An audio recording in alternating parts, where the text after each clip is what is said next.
Dan khususnya visi aku tuh pengen bikin generasi muda itu nggak takut untuk terjun ke industri film.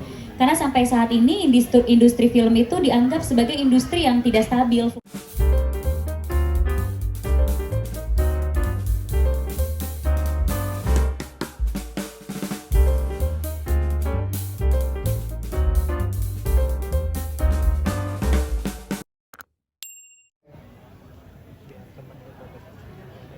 Kalau dibilang ingin membawa visi apa di ekosistem film Indonesia, itu berat banget ya jawabnya ya. Tapi yang pasti sekarang kita berusaha untuk membuka kesempatan ke banyak talenta yang ada di Indonesia gitu. Seperti yang teman-teman tahu, film Kukira Kau Rumah, kita juga pakai aktor yang mungkin pada saat itu belum dikenal, terus akhirnya bisa dikenal lewat film kita.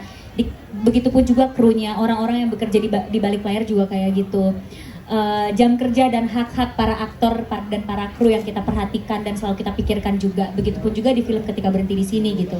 Kita pasti akan memikirkan kepentingan aktor kita, kepentingan kru kita, sehingga kita bisa membangun ekosistem cara kerja yang baik gitu untuk industri ini gitu. Membuka banyak lapangan kerja untuk banyak orang. Dan khususnya visi aku tuh pengen bikin generasi muda itu nggak takut untuk terjun ke industri film.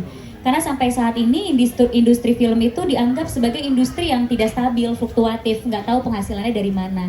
Padahal industri film itu adalah industri yang menjanjikan, dan kalau misalnya kita bisa membuka kesempatan ke anak muda untuk kerja di industri film, saya yakin banyak banget talenta-talenta dan ide-ide kreatif yang bisa ditampilkan pada sebuah film. Karena saya juga percaya film adalah kendaraan paling efektif untuk menyampaikan sebuah pesan. Kita tahu itu dan kita nggak mau take it for granted. Jadi apapun film Cinemaku Pictures, memang kita pengen mengedepankan isu-isu yang memang menurut kita penting. Kayak film pertama kita mengangkat isu soal kesehatan mental. Sekarang kita mengangkat isu soal kehilangan. Bagaimana orang melanjutkan hidup setelah diterpa oleh kehilangan. Apalagi setelah pandemi ini banyak sekali orang yang merasakan kehilangan secara tiba-tiba dan tidak tahu bagaimana cara overcome the situation.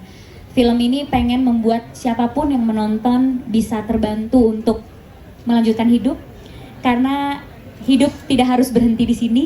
Ketika berhenti di sini kita harus kuat dan harus bisa melanjutkan hidup kita sebaik-baiknya. Jadi itu mungkin. Siap. Tepuk tangan dong untuk Prilly. Terima